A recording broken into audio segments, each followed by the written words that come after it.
Y ya estamos pasados 5 minutos de las 4 de la tarde y de esta manera damos comienzo a la nota central del día de hoy. Entrevista central.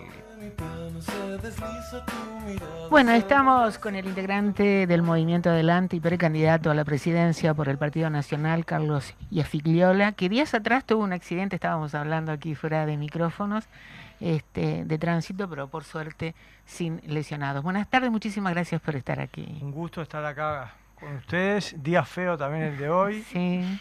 Y todavía alquilé auto después del accidente y ando con más cuidado. Miedo, sí. Todavía lloviendo, pero un gusto estar acá con ustedes. Lo más importante, que está bien, sí, que no pasó nada. Estamos bien, el otro chofer también está bien y bueno, las demás cosas se arreglarán. Todo se soluciona. Totalmente. Bueno, muy bien. Vamos a hablar porque usted ha presentado hace algunos días un plan de gobierno para la seguridad pública, un programa que lleva por título Impacto con K. Cuéntenos un poquito. Bueno, sí, el jueves de la semana pasada presentamos nuestro programa de gobierno, que es este que está acá, y un anexo, que es este que tengo acá, porque este programa de gobierno lo presentamos ya en la elección pasada y sentimos que está vigente en casi un 97% del contenido, pero le agregamos un anexo, que es el que tengo en mi mano derecha, porque tomamos algunos temas en particular y los profundizamos. Uno de esos temas que tomamos para profundizar es el tema de la seguridad pública. La visión nuestra, nuestro proyecto político, es un proyecto de raíz cristiana, desde el punto de vista ideológico nos definimos como social cristianos y tenemos una mirada sobre todos los temas que hacen a la vida del país. Si alguien quiere conocer nuestro programa, está en nuestra web, que es adelanteiafigliola.com. Ahí va a estar todo el programa, el anexo. Pero decidimos algunos temas en particular profundizarlos. Y uno de ellos fue el tema de la seguridad pública. ¿Por qué lo estamos haciendo? Porque, bueno, de nuevo, el tema de la seguridad pública se coló como uno de los principales o el principal tema de preocupación de la gente. Y ya no es solamente un tema de preocupación en Montevideo, sino que también está pasando lo mismo en el interior del país. Yo recorro el país y cuando hablo del tema seguridad pública hago referencias a algunos lugares de Montevideo y en casi todos lados me nombran, pero mirá que acá en tal lugar, mirá que acá en tal barrio está pasando lo mismo. Entonces, bueno, frente a este tema de la inseguridad, frente al tema de un cambio en lo que venía siendo desde hace ya un tiempo el delito en nuestro país, ahora se ha instalado fuertemente todo un fenómeno que tiene que ver con el mundo de las drogas, que tiene que ver con el mundo del narcotráfico, las bandas. Estos grupos se han instalado en algunas zonas y han desplegado un código muy particular, un código cargado obviamente de violencia. En los lugares donde estas bandas se han instalado, la gente común, normal, que vivió toda la vida en esos barrios, está empezando a vivir con miedo, le cuesta salir a la calle a tomar mate, no se animan algunos a llevar a sus nietos a la placita de la esquina porque ven que la cosa está complicada, 2x3 hay algunas balaceras. Bueno, en este mundo terrible que básicamente está atravesado por este fenómeno bastante nuevo en el Uruguay de las bandas de narcotráfico, hay que atacarlo y hay que atacarlo en serio. Nosotros hace rato que venimos viendo esta problemática en el Uruguay, pero también en el mundo, y empezamos a ver que en algunos lugares se está llevando adelante una política contra el tema del narcotráfico, de las bandas criminales, según el lugar tienen un nombre distinto. Por ejemplo, en El Salvador se habla de las maras.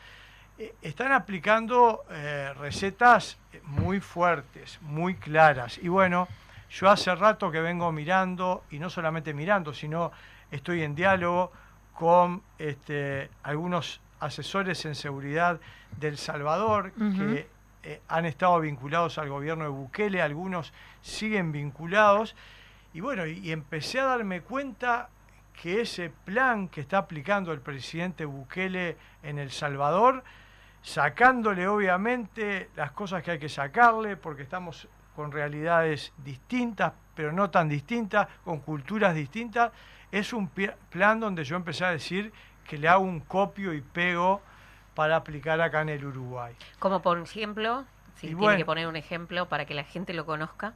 Primero, para que la gente tenga claro lo que está pasando en El Salvador. Nada más que un dato.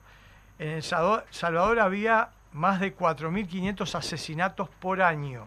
Hoy, desde que está el presidente Bukele al frente y ha llevado adelante este plan de seguridad que se llama Control Territorial, han bajado en el 2023 las últimas cifras a menos de 150, es decir, de 4.500 a menos de 150. Bueno, ahí hay algo que están haciendo que está bien.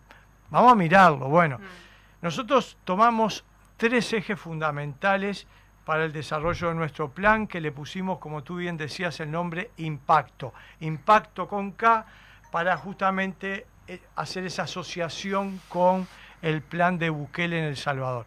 Primer tema importante, en esas zonas donde se ha instalado este mundo vinculado al narcotráfico, a las bandas, etcétera, no se puede andar con vueltas. Con el delito no se puede dialogar. Ahí hay que entrar con una fuerte mirada de represión. El Estado tiene que entrar con todo en esas zonas, a aplicar una represión fuerte y clara.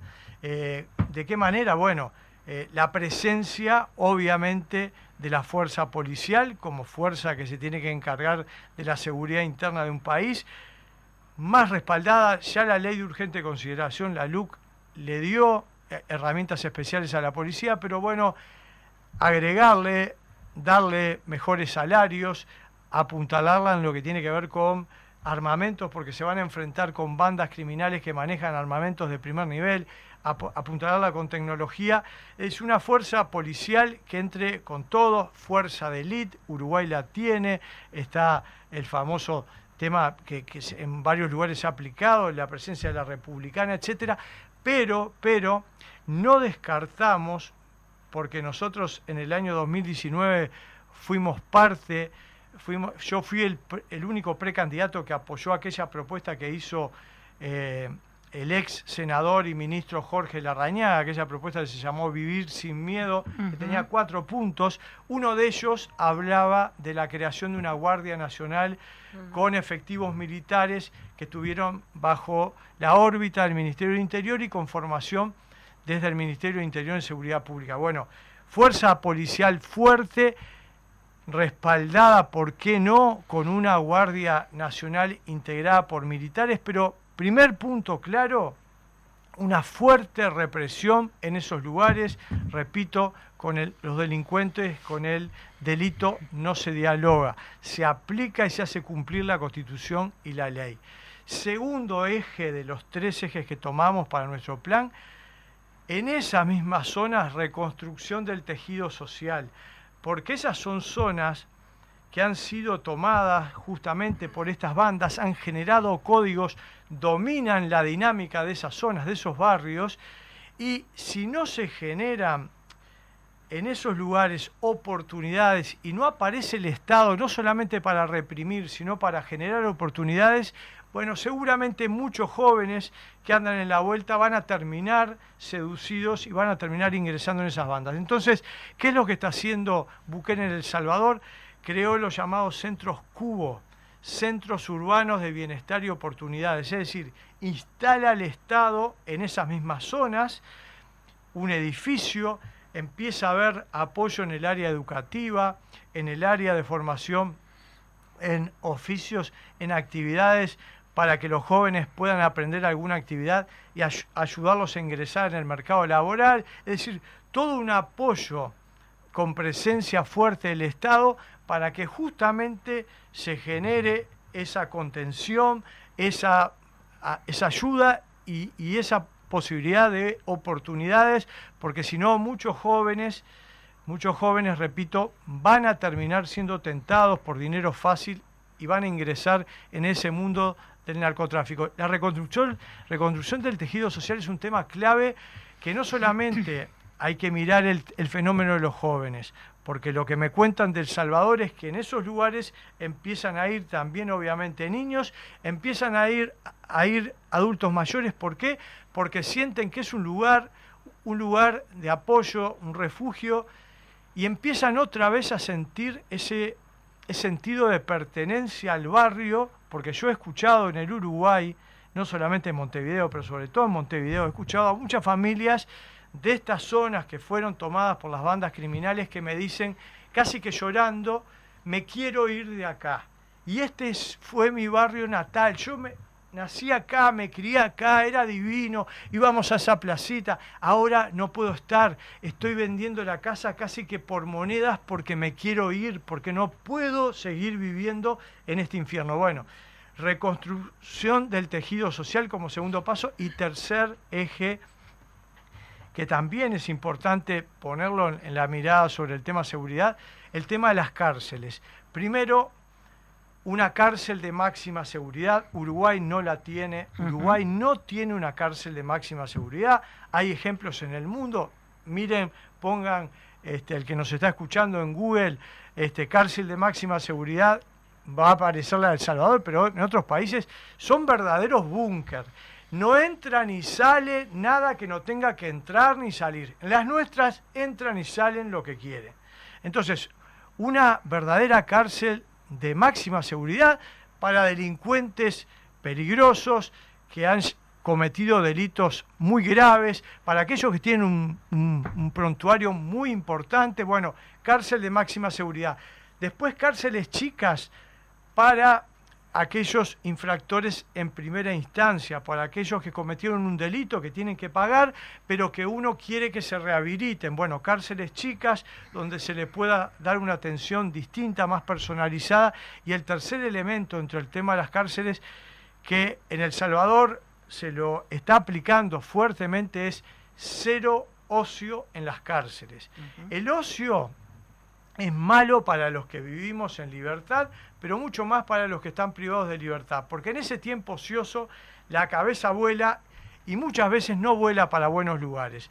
Muchas veces se ha hablado que desde las cárceles se organiza el delito, que es una universidad del delito, un posgrado de la delincuencia. Bueno, cero ocio en las cárceles, no puede haber tiempo ocioso para los presos. ¿Qué hacen en El Salvador? Un sistema que perfectamente se puede aplicar en el Uruguay. Yo ya me estoy obviamente asesorando, tengo un equipo que me acompaña, entre ellos abogados penalistas.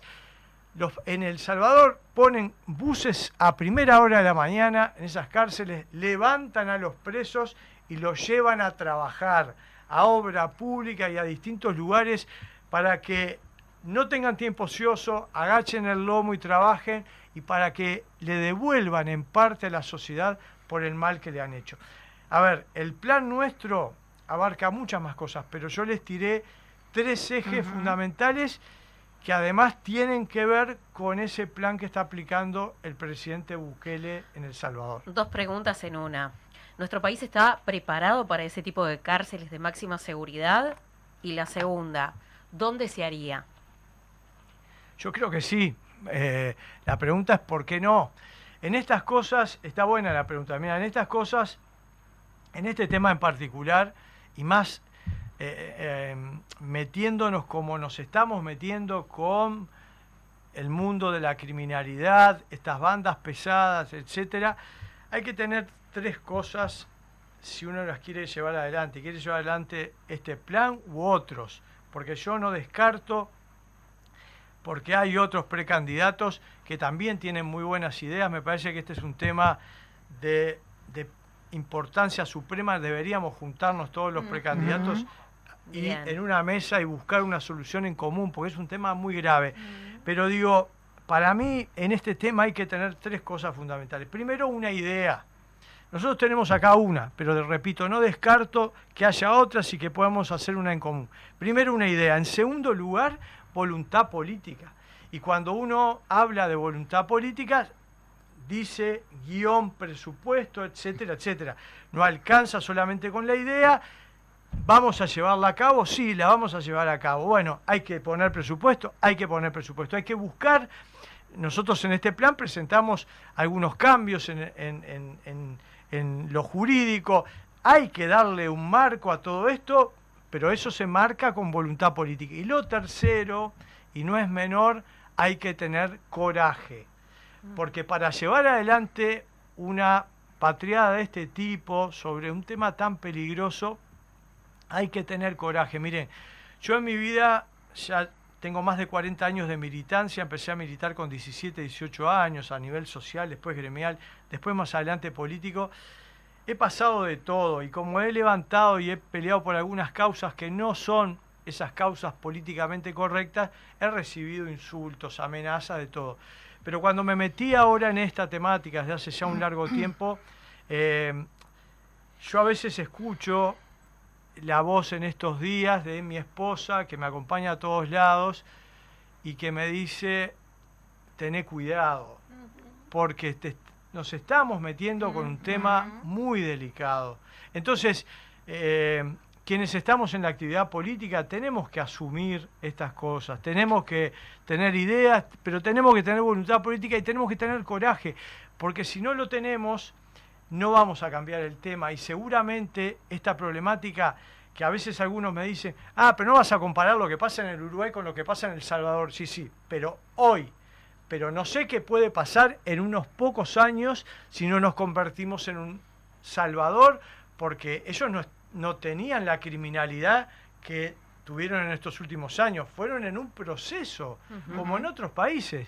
Procesos que en algún momento explotan y hacen que, que algunas zonas, en el caso de El Salvador y otros países en América y en el mundo, pero también empieza a pasar en el Uruguay, pasen a ser zonas que ya no son zonas de libre circulación, donde exista libertad, etcétera. Son zonas que son copadas por bandas criminales y que empiezan a correr los códigos de ellos. Entonces, yo no quiero que eso pase en mi país y por eso, estamos poniendo este plan arriba de la mesa. ¿Tenemos gente preparada para trabajar en ese tipo de cárceles que usted pretende plantear? Sí, totalmente. Mirá, cuando yo elaboré mi primer programa de gobierno, el que presentamos en el periodo pasado, uno de los temas en el que más profundizamos fue en el tema seguridad pública, y dentro del equipo que me ayudó a elaborar este plan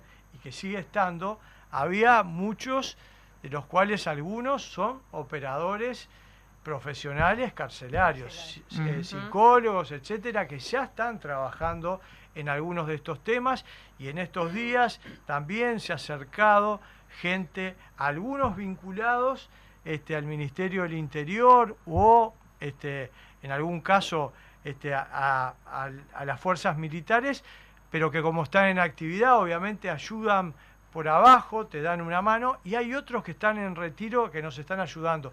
Yo creo que sí, yo creo que Uruguay tiene posibilidades para crear la cárcel de máxima seguridad. El lugar habría que verlo, porque vos me preguntaste el lugar y te contesté. Sí. El lugar habría que verlo. Yo tengo en la cabeza el lugar, hace años. A ver. La Isla de Flores.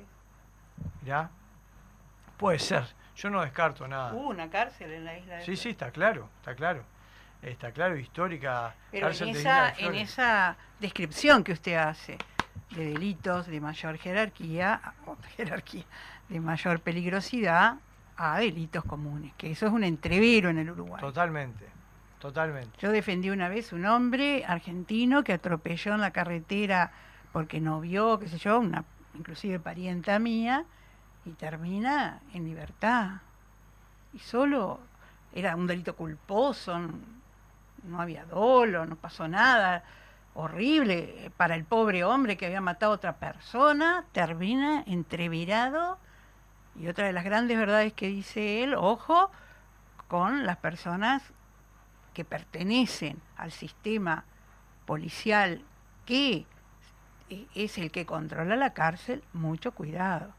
Porque yo lo viví, yo defendí traficantes de esmeraldas, por ejemplo, de ver que el pobre policía cobraba, yo ya estoy jubilada por suerte, pero cobraba, 14.000 pesos, y en la cárcel se manejaban temas de miles de dólares. Totalmente. Entonces terminás abdicando, yo siempre lo digo, ¿Qué pasa, por ejemplo, con la esposa de ese hombre, de ese policía, que lo ponen a cuidar a semejantes elementos, y de repente, como usted muy bien decía, y me parece precioso que su esposa lo acompañe, una esposa que diga, che, son los 15 de la nena, y vos ganas 14, y vivimos en el barrio, yo no sé, de Montevideo, en un barrio de Montevideo, yo qué sé. Pero hay unos cuantos. Entonces hay un montón de cosas que hace años, por eso lo veo perfecto, que esto es un tema de todos. Milites en el partido que milites, te propongas en el partido que te proponga. Esto es un tema capaz que muy duro, porque tejer redes tratando de hacerle entender a otros, cuando todo el mundo quiere sacar provecho de lo que hizo. Bueno, Bukele es un ejemplo, fenómeno. Habrá un montón de otras cosas. Yo me he preguntado qué pasa con los derechos humanos en forma internacional, porque han habido personas que han recurrido a esos actos jurídicos porque fueron objeto de montones de vejámenes que no venían al caso, porque este tema es delicadísimo. Te contesto, dijiste una cantidad de cosas reinteresantes, pero te voy a contestar esa última parte porque me la preguntan en muchos lugares. El tema que se le cuestiona a Bukele, el famoso tema de los derechos humanos, de los derechos humanos de los delincuentes, ¿no? Sí. Ese es el tema. No es de los derechos humanos de los delincuentes. Bueno, pero yo pienso que es de los derechos humanos. La comisión de un delito impone una sanción. Esa sanción tiene que ser respetada por el que comete el delito y por el que pretende imponérsela por aplicación a una norma. En ese largo camino, que ya nosotros lo vivimos desde la época de la dictadura, hay cantidad de cosas que se manejan adentro. Es muy difícil, pero yo comparto plenamente lo que usted dice. Creo que es un tema que todos, hasta yo, por ejemplo, que soy jubilada, podría ir a dar una mano. Bueno, a ver, ¿qué hacemos? Y siempre miro la Isla de Flores, porque pienso en lo que él decía. Una persona que no respeta la vida humana, por ejemplo, que delinque, que sale con una ametralladora, como ha pasado el otro día, mataron a un policía. No sé qué pasó, por qué el hombre no tendría chaleco. Han muerto niños. Bueno, ni que hablar. Ese hombre, mire querido, usted a partir de tal día va a vivir ahí. Si quiere escapar, nave, yo qué sé. Y ahí van a empezar los derechos humanos, porque empiezan las madres, que yo quiero ver a mi hijo, que cómo llego hasta la Isla de Flor, yo qué sé. Yo creo que cárcel de altísima seguridad se puede hacer, es más, le podemos vender hasta a los argentinos habitación. ¿Usted se ha reunido con algún otro precandidato justamente para dialogar con este tema? Mirá, yo hice una propuesta, viste que en estos tiempos que estamos todos corriendo, sí.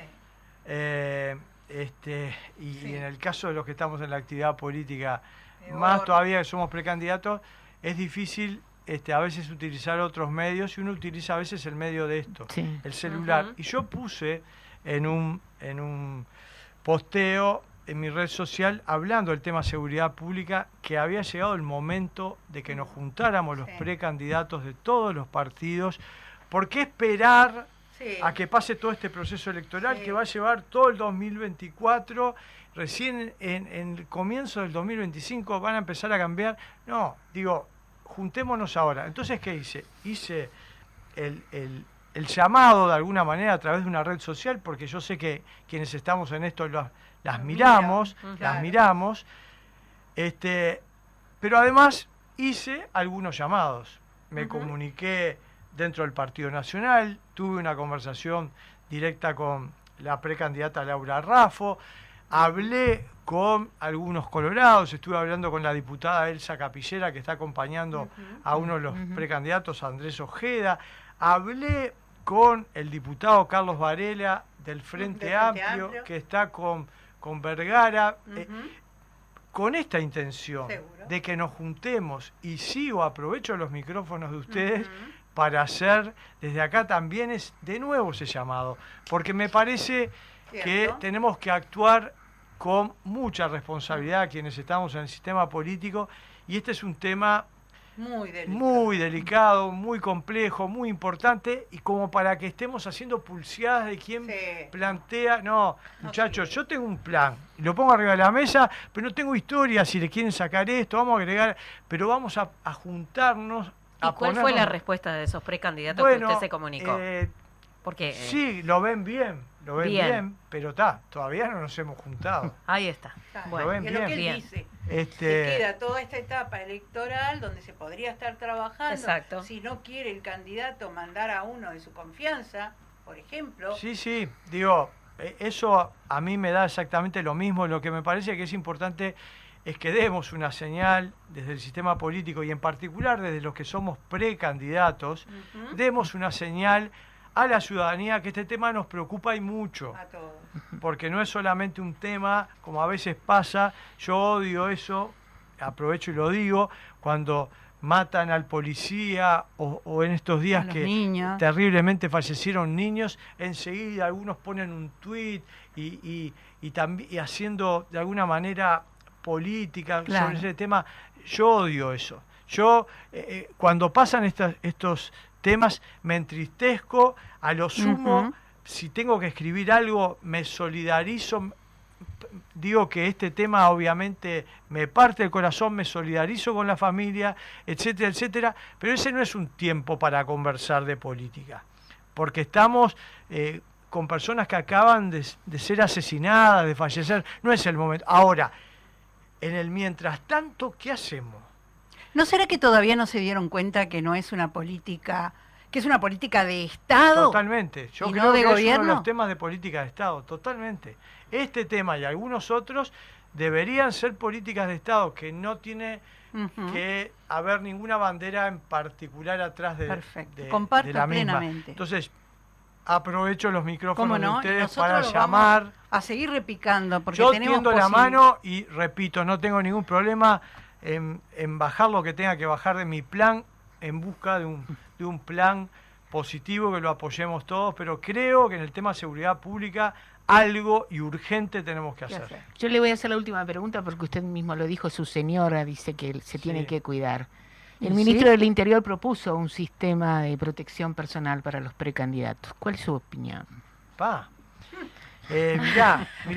Pero la señora de él lo único que está viendo es una realidad que la vemos todas. Claro, pero ese tema en particular yo lo toqué y tuve que salir al cruce porque salieron varios. La propuesta le llegó a los presidentes de los partidos, de parte del Ministerio del Interior, del actual ministro Martinelli. A los presidentes de los partidos nos bajaron, a los precandidatos, el tema de que el Ministerio del Interior apoyaría a los precandidatos con un tema de seguridad. Y salieron varios precandidatos a decir que no se gaste plata en eso, que mejor se destinen los recursos a la seguridad pública. Y yo salí al cruce a decirles que no hagan demagogia, porque todos queremos más seguridad. Pero además dije, es muy fácil decir eso cuando se tiene un chofer, un guardia de seguridad personal, que muchas veces están armados, o se vive, dije, en Pocitos, Punta Carretas o Carrasco. Yo vivo en Malvin Norte y yo vi bien que el Ministerio del Interior hiciera ese llamado. Lo único que se quedaron en el llamado, porque yo me comuniqué enseguida, lo dije públicamente, que yo aceptaba esta propuesta, que quería saber de qué se trataba la propuesta.